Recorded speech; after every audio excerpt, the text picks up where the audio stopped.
je m'appelle Jeanne et je vais vous présenter le podcast Capillotracté. Alors au début de l'année 2023, au lieu de prendre des bonnes résolutions, j'ai décidé de choisir un mot pour l'année et ce mot c'était l'audace. Et en fait, j'ai vu passer le concours podcasting et comme j'ai toujours voulu faire un podcast ou travailler voilà, autour de la voix, etc., je me suis dit bon bah bingo, on y va. Du coup, j'ai participé au podcasting. J'ai d'abord soumis mon projet en ligne.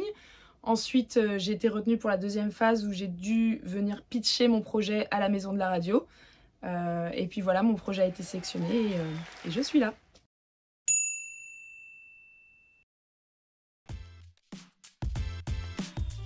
J'ai d'abord connu Jeanne via une ligne dans un fichier Excel puisque Jeanne a concouru à Podcasting, le concours de podcast que Radio France a lancé il y a quelques mois. Donc j'ai découvert un pitch qui proposait de regarder le monde à travers le prisme des cheveux.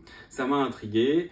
Puis je l'ai rencontré en vrai cette fois-ci lors du pitch puisque nous l'avons retenu et son pitch était lumineux, c'était hyper créatif, très brillant et donc pour moi c'était évident qu'il fallait avancer avec elle. Les cheveux en disent beaucoup de nous en fonction de notre âge, de notre culture, de notre histoire. On va avoir une coupe de cheveux différente et du coup m'intéresser à la société dans son ensemble ou à l'histoire toujours avec cet angle des cheveux, je trouve ça hyper intéressant.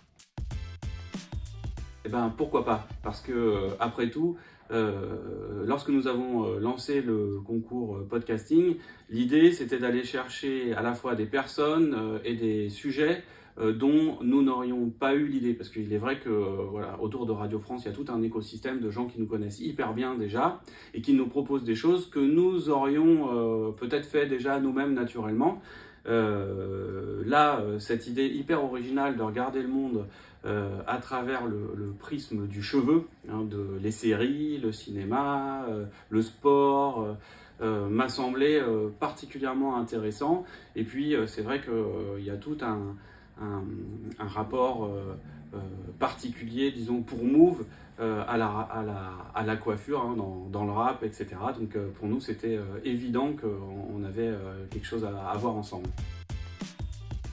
C'est les cheveux lâchés, au naturel tout simplement.